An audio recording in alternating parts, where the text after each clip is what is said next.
equal to ma. See, somehow f is equal to ma, f is equal to ma, ಅದು ma ಹೋಗಿ ma ಆಗ್ಬಿಡುತ್ತೆ. So you make practice of telling it as f is equal to m into a. Now, according to the statement, if you go, they are given here. Suppose an object of mass m is moving along a straight line with initial velocity u. So, what is the mass of the body? M. What is its initial velocity? U. It is uniformly accelerated to velocity v in time. So, what is its final velocity? Or when from initial to final when it is changing, its velocity is v, and to do so, it is taking time t. By the application of constant force F, see how many quantities we are taking? Through time t. The initial and final momentum of the object will be P is equal to. So what is momentum, children? P is equal to m into v. P is momentum, m is mass, v is velocity. We just now understood.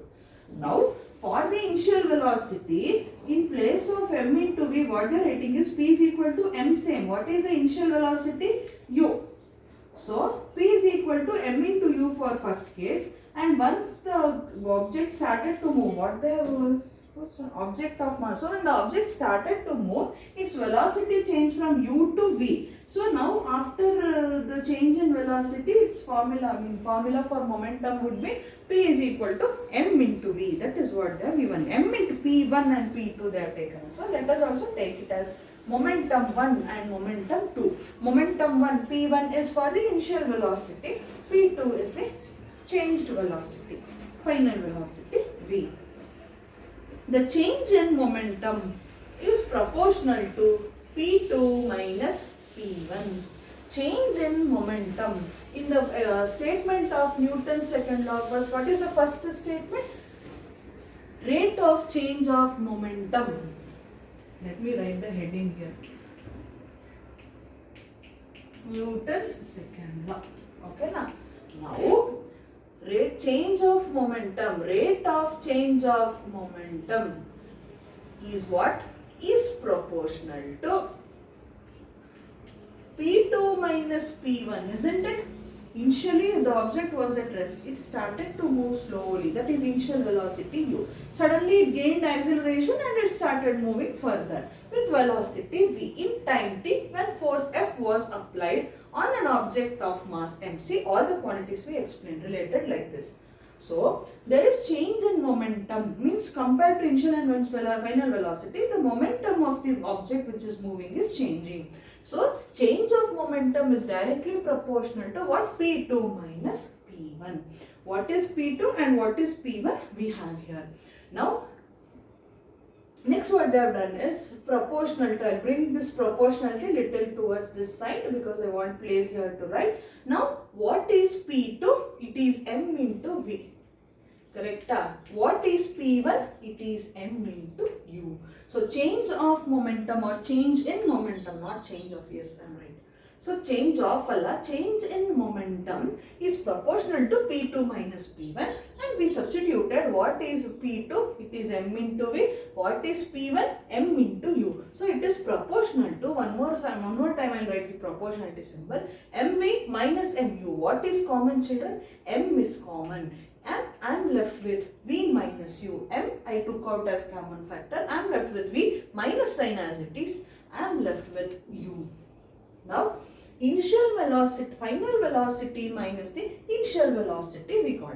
Next step, what they have done is, the rate of change of momentum is proportional to m into v minus u by t. Here, just they have written on the LHS change in momentum, children. So, whenever we use the word rate, it means it is with respect to time. Once you see the word rate, it means it is with respect to time. So, how do we define distance traveled? Rate of change of displacement means in what time that position of the object was changed.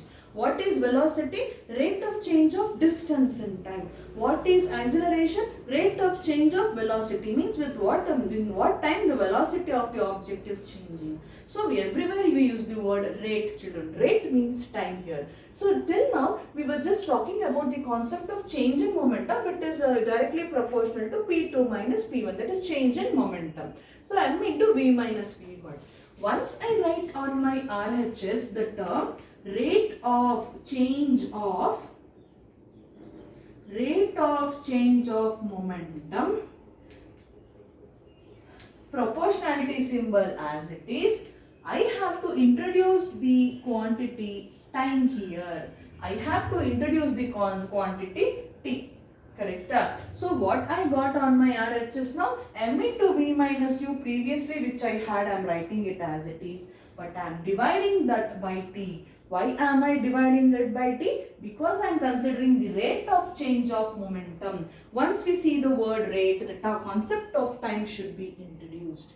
Now, again I will write the same. Rate of change of momentum is directly proportional to m. I will write as it is. Now, I will concentrate on this term v minus u by t. You all have studied the equations of motion. Yes, no children? What was that? V is equal to u plus at.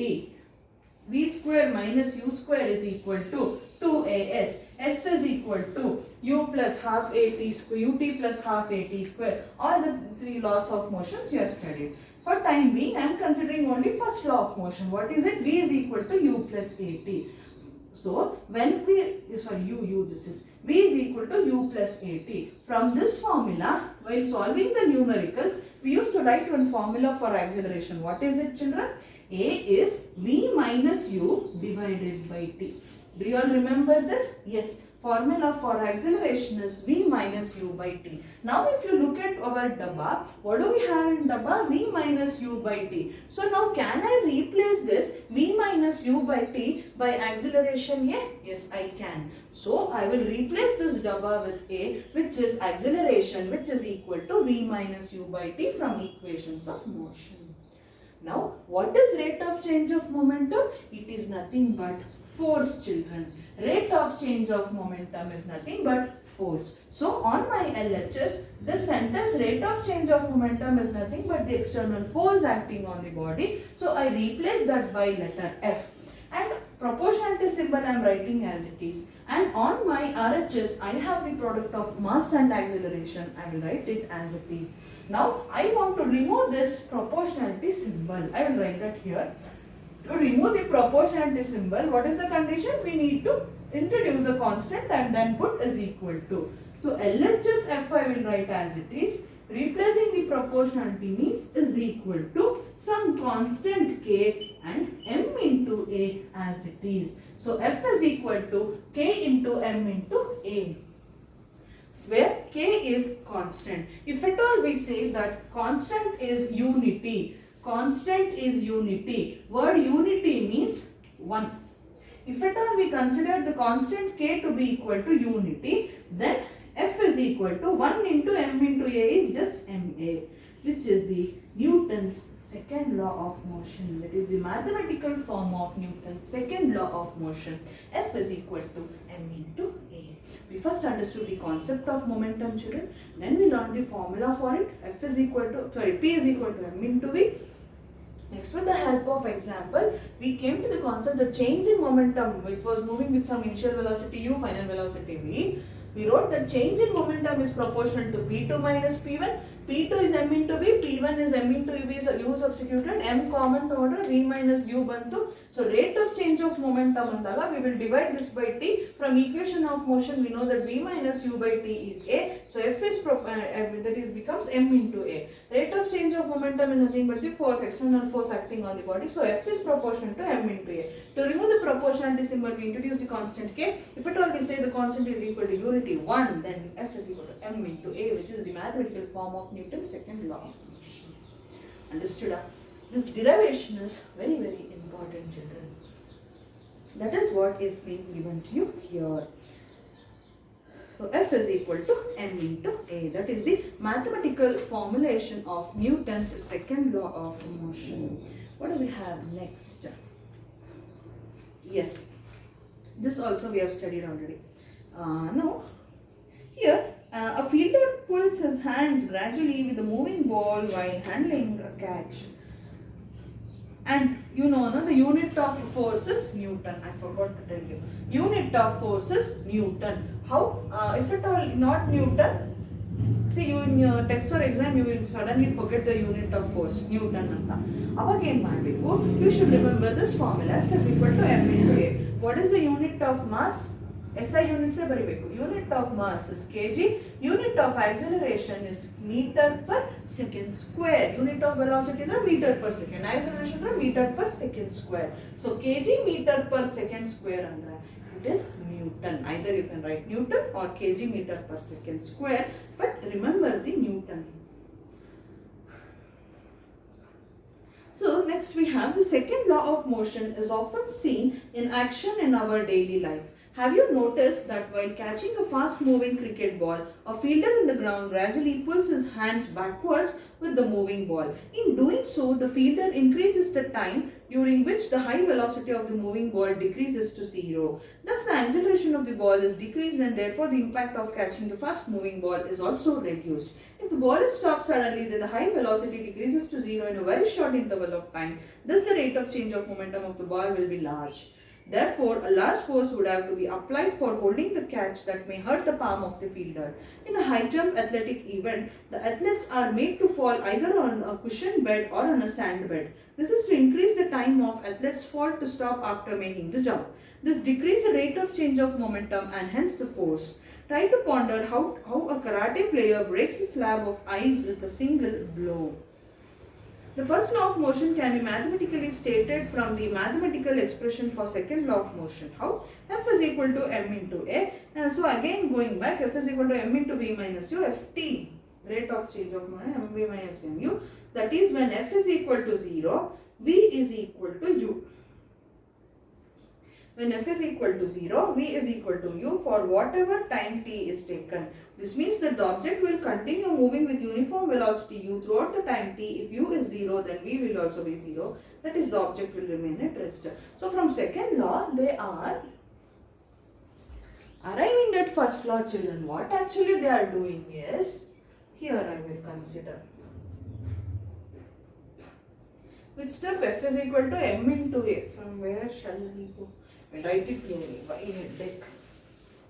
So from Newton's second law, mathematical form, we know F is equal to m into a. That is what they have written. Now here, how did we get a? From equation of motion v minus u by t. No? So that is what they are writing. F is equal to m as it is. In place of a, again they are substituting v minus u by t. Now multiply t to the LHS f. So f into t, t into f or f into t. Either way you can write anyhow its product. F into t is m into v minus u. F into t is equal to mv minus mu. How do you get mv minus mu? On multiplying m inside the bracket. So Ft is mv minus mu. So if we consider the force acting on the body to be equal to 0, what will happen to equation, do you think? F is 0 andre 0 into t is obviously 0. Here we have mv minus mu. So 0 into t is 0 andre mv minus mu ide alva, mv minus mu as it is I will write. Now if at all I send one of the quantity to the RHS, what will it become, children?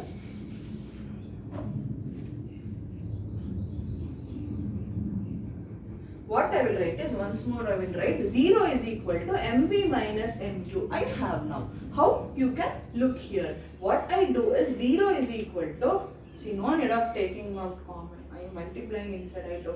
So m common alva, children, v minus u. So what is v minus u now? 0 divided by m. If I send m to the other side, since multiplication is there between the two terms, you have to divide this. So it becomes 0 by m is equal to v by u. And if 0 by anything is 0. So 0 is equal to v minus u andre.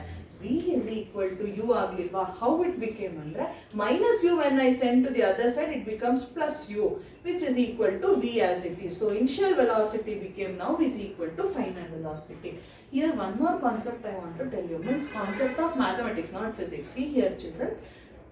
In mathematics, I always tell you, if at all, if you want to send any quantity from LHS to RHS or RHS to LHS, if multiplication is there between the two terms and one of the term if you want to send, then you will divide it. That is what we did here. 0 is equal to m into v minus u we had. M and v minus u, I want to send m. Between m and v minus u bracket, what do we have? Multiplication sign we have. So we are dividing m is equal to v minus u as it is. But here children, 0 by m is 0 we got on LHS. Now v minus u I have on RHS. Minus u I want to send it to LHS. So minus u when I send to RHS it becomes plus.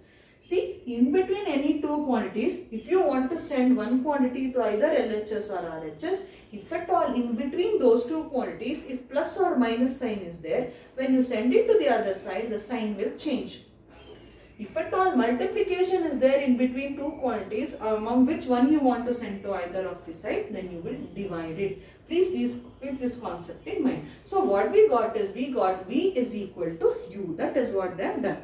This means that object will continue moving with uniform velocity u throughout the time t. If u is 0, then v also will be 0. That is, the object will remain at rest. So, what do we understand by getting u is equal to v mathematically means, children? Initial velocity is equal to final velocity. Alva. We got initial velocity is equal to final velocity means the object is not at all changing its speed. With whatever velocity it started to move, at the same velocity it will continue to move. This is second half of the Newton's first law of motion. The object, if at all it is moving with some uniform speed, it continues to move with the same velocity unless an external force is acting on it. Now, that is second half. If at all, if u is 0, what is v? Obviously, we got v is equal to 0. Well, if u is 0, v is also equal to 0. If initial velocity is only 0, how can there be the concept of final velocity? Yes, no, if initial velocity is 0, means I am standing, I am not moving. If I start moving with some velocity, that will be my initial velocity. Then if I increase my speed, that is final velocity. With which velocity? I stop. This is the final velocity. If at all my initial velocity is 0, I am not starting to move, I am stationary, I am moving in one same position, means its final velocity is also 0.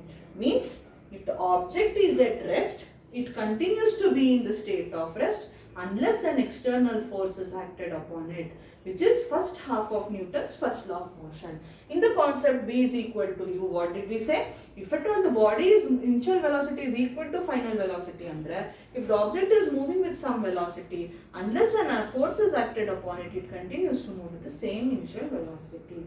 So initial velocity is equal to final velocity. So this is how we arrived at Newton's first law of motion from Newton's second law of motion, children. Both these mathematical forms are important. Please work it out once. Next we have the exam law problems, which are very, very important based on this concept of Newton's first law of motion, second law of motion and concept of inertia, which we shall be solving in the next class.